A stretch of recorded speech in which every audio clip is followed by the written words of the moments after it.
ስለ አልበርት አንስታይን ምጡቅ አእምሮነት በርካታ ጊዜ ሰምተናል። የእሱ አእምሮ ከሌሎች ሰዎች ይበልጡኑ በከፍተኛ ሁኔታ ይሰራል። ለመገንዘብም ከባድ የሆኑ ነገሮችን እሱ ተመራምሮባቸውና ሰርቷቸው በቀላል መልኩ ለዓለም አበርክቷቸዋል። አልበርት አንስታይን የስፔሻል ሪላቲቪቲ ቲዮሪን፣ E=mc² ቀመርን፣ ፎቶ ኤሌክትሪክ ኢፌክት ፎርሙላንና ሌሎች ቀመሮችን ያገኘ ዓለማችን በዘመናት ካገኘቻቸው ምጡቅ አእምሮ ካላቸው ሳይንቲስቶች ውስጥ አንዱ ነው። እንዲሁም የኖቤል ፕራይስ ተሸላሚም ነው። የማሰብ የማገናዘብና የመረዳት አቅሙን ያዩ ሰዎችም አንስታይን የተለየ አእምሮ እንዳለውና ከሌሎች የሰው ዘሮች እንደሚለይ ይገልጻሉ። አንስታይንም ይህንን እሱም ያምናል። የተለያዩ ሳይንቲስቶችም ከሞተ በኋላ በሱ ላይ ምርምር ለማድረግ ቢጠይቁትም ነገር ግን እሱ ከሞተ በኋላ ማንም እንዲነካው ስላልፈለገ ጥያቄያቸው ውድቅ አድርጎባቸዋል። ከዚህ ልቅም ከሞተ በኋላ ሬሳው እንዲቃጠል ይፈልግ ነበር። ነገር ግን የፈራውና ያልፈቀደው ነገርም ተፈጠረ። እንደ አውሮፓውያን አቆጣጠር በአፕሪል 13 1955 አንስታይን በፕሪስተን ሆስፒታል ህይወቱ አረፈች። በሆስፒታል ውስጥም በሱ አእምሮ ላይ ጥናት ሊያደርጉ የፈለጉ ዶክተሮች በድብቅ አንጎሉን አውጥተው ወሰዱት። ምክንያታቸው ደግሞ ከሰው ልጆች ሁሉ ልዩ የሚያደርገው አእምሮ ውስጥ ምን እንዳለ ለማወቅ ስለፈለጉ ነበር።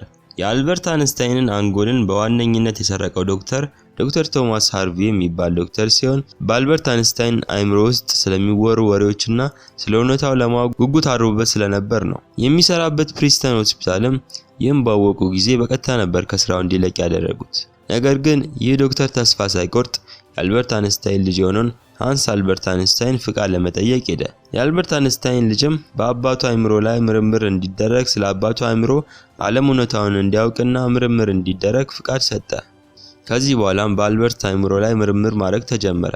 ዶክተር ቶማስ ሃርቪ የሚባለው ዶክተር ፓቶሎጂስት ሲሆን ስራውም የነበረው በሞቱ ሰዎች ላይ የአስክሬን ምርመራ ማድረግ ነበር። ነገር ግን የሆስፒታል ስራውንም በማጣቱ ምክንያት ሊሰራ ያሰበውን ምርምር ከባድ አደረገበት። የአንስታይንን አንጎል በተለያዩ ኬሚካሎች አማካኝነት እንዳይበላሽና እንዳይደርቅ በማድረግ ወደ ቤቱ ፊላዴልፊያ ፔንሲልቫኒያ ስቴት ወሰደው። ወደ ቤቱም ወስዶ የአንስታይንን አንጎል በርካታ ፎቶዎች በማንሳት ምርምር ማድረጉን ጀመረ።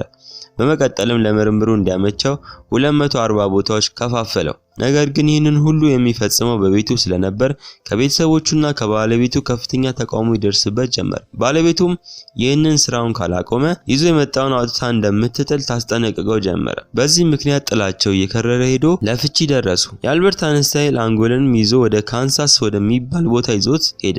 በዛውም ኑሮን አድርጎ በአንድ ሆስፒታል ውስጥ የሕክምና አማካሪነት ስራን አገኘ። ባለው ትርፍ ጊዜም የአልበርት አእምሮ ላይ ጥናት ሲያደርግ ነበር። ነገር ግን አሁንም ስራው ስላልተመቸው ወደ ሌላ ከተማ ለመቀየር ወሰነ። የአልበርት አንስታይን አንጎልን ላይ በርካታ ጥናቶች ቢያደርግም ምንም የሚጨበጥ ነገር ሊያገኝ አልቻለም። በዚህ ሁኔታ ውስጥም ሳለ የሜዲካል ላይሰንሱን አጣ። ስራ መስራት ስለነበረበትም የፕላስቲክ ፋብሪካ ውስጥ ተቀጥሮ ስራ መስራት ጀመረ። ነገር ግን አሁንም ስለ አንስታይን አእምሮ ማሰቡን አላቆመም ነበር። አንድ ሐሳብም ይመጣለታል። ሐሳቡም የአንስታይንን አንጎል በዘርፉ ሙያ ላላቸው ኒውሮሎጂስቶች በመስጠት እነሱ ይበልጥ ምርምር እንዲያደርጉ ማድረግ ነበር። ያሰበውንም አደረገ።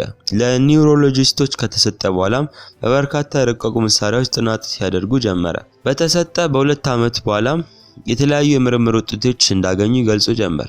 የአልበርት አንስታይን አእምሮ ከሌሎች ሰዎች የሚለይበት በርካታ ጥናቶችም ተገኙ። ካገኟቸውም ነገሮች መካከል አንዱ ኮርፐስ ካሎሰም የሚባለው የአንጎል ክፍል ላይ ነው። አንጎላችን 2 ክፍሎች ያሉት ሲሆን ሁለቱም የአንጎላችን ክፍሎች የየራሳቸው ስራ አላቸው። ማንኛውንም ስራ በመናከናውንበት ወቅት አንጎላችን የተለያየ የሰውነት ክፍሎቻችን ሲግናል ይልካል። የግራ አንጎላችን ክፍል በቀኙ የሰውነታችን ክፍል የሚከናወኑ ስራዎችን የሚቆጣጠር ሲሆን ቀኙ ደግሞ የግራውን ይቆጣጠራል።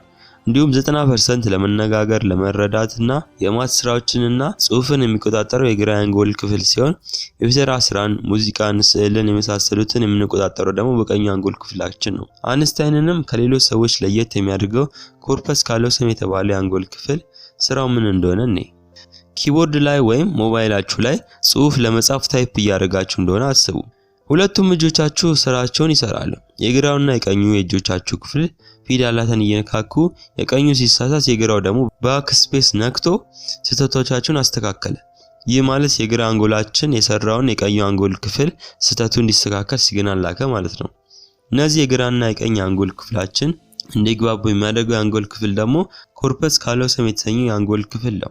ሳይንቲስቶችም በአይንስታይን አንጎል ላይ ይህ ክፍል ከሌላው የሰው ልጆች የተለየ መጠኑ ሰፋ ያለ እንደሆነ አረጋገጡ። ይህ ማለት የግራውና የቀኙ አንጎል ክፍል በከፍተኛ ሁኔታ ተግባብተው ይሰራሉ ማለት ነው። በዚህ ምክንያት ነው ለሌሎች ሰዎች የማይታሰቡ ነገሮችን እሱ መልስ ሊያገኝላቸው የቻለው። ከዚህ በተጨማሪም አይንስታይን የአንጎል ፓተርኑ ከሌሎች ሰዎች እንደሚለይና የአንጎል መጠኑ ሰፋ እንደሚል አረጋግጠዋል። ይህ የሆነበት ምክንያት የአይንስታይን አንጎል የተቀላጠፈና ጥሩ የሆነ የኒውሮን ፍሰት ስላለ እንደሆነ ገልጸዋል። ጥሩ የሆነ የኒውሮን ፍሰት ያለው ማንኛውም ሰው ከባባድ የሂሳብ ስሌቶችን በቀላሉ የመስራት ችሎታ አለው ማለት ነው። አልበርት አይንስታይን እጅግ ውስብስብ የማቴማቲካል ፕሮብሌሞችን በቀላሉ ምንም አይነት ወረቀትና እስክሪብቶ ሳይጠቀም በአእምሮ ብቻ የመፍታት ችሎታ ነበረው። ሳይንቲስቶቹም የአልበርት አይንስታይን አእምሮ ከሌሎች ሰዎች የተለየ መሆኑን ደርሰውበታል።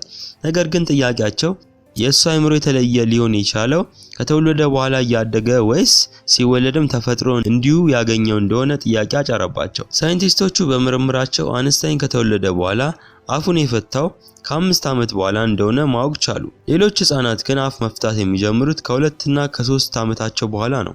አይንስታይን ግን ከ5 ዓመቱ በኋላ ማውራት ሲጀምር በተቀላጠፈ ሁኔታ ማውራት እንዳልጀመረ አረጋገጡ። ልጅ ሳለ የማስታወስ ችሎታ ከሌሎች የእድሜ ኩዮቹ ያነሰ እንደነበር አወቁ። ቀላል የነበሩትን እንኳን የመደመርና የማባዛት ስሌቶችን ማስታወስ አይችልም ነበር። በሌሎች የትምህርት አይነቶችም ለበርካታ ጊዜ ወድቋል። አልበርት አይንስታይን 12 ዓመት ሲሞላው በቤት የመጣ ያስጠናው የነበረው የሂሳብ መምህሩ የጂኦሜትሪ መጽሐፉን ረስቶ በሄደ ጊዜ አይንስታይን ይህንን መጽሐፍ ደጋግሞ በማንበብ የጂኦሜትሪ እውቀቱን በከፍተኛ ሁኔታ ያሰፋ።